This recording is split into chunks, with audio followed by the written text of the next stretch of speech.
4.9. Building your mental toolkit. At some point in your career, something subtle happens. You stop thinking in terms of individual tools, and you start thinking in patterns.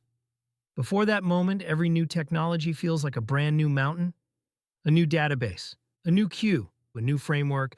Everything looks different and overwhelming. But after a while, you notice something surprising. Different tools keep solving the same kinds of problems. And that's when a mental toolkit begins to form. You no longer remember commands. You remember ideas. For example, imagine a system becomes slow. A junior engineer thinks, we need faster servers. A senior engineer pauses and asks a different question first. Where's the time actually going? Is the CPU overloaded? Is the database doing too much work? Is the network waiting on another service? Is the code doing the same thing repeatedly instead of reusing results?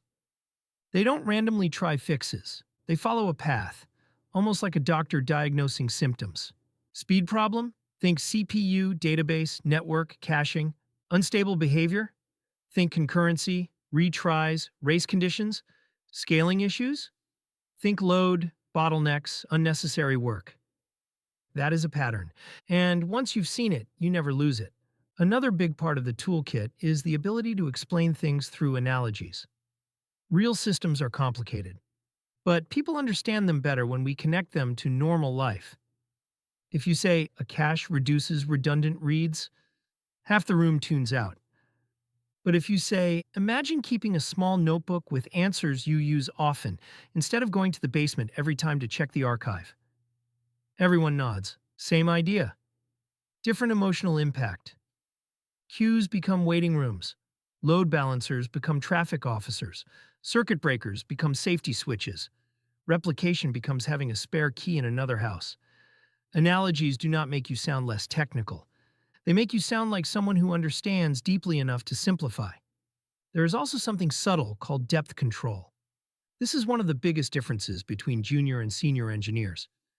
Juniors often give either too little information or way too much. Seniors sense the audience and adjust naturally. Talking to a manager? They stay at outcomes and risks. Talking to another engineer? They go deeper, but only as far as needed. You can train this like a muscle. Take any topic and, for example, CI/CD, and practice explaining it in one sentence. Then explain it in 30 seconds. Then explain it in 2 minutes. If it still feels clear at every level, you're building real control. And over time, something beautiful happens. You realize interviews are not random questions anymore. They are variations of familiar themes. How do you scale? How do you keep systems reliable? How do you debug when something strange happens? How do you reduce risk when deploying changes? Instead of inventing answers from scratch, you follow mental maps you've already built. You know how to open the explanation, how to reason step by step, and how to close the story with impact. Your toolkit grows not by memorizing, but by reflecting.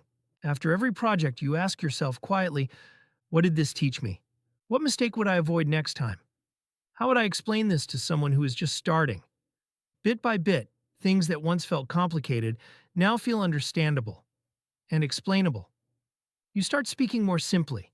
You think more clearly. Your confidence stops being loud and becomes calm. And interviewers don't just hear knowledge, they hear judgment. That is your real advantage. End of 4.9.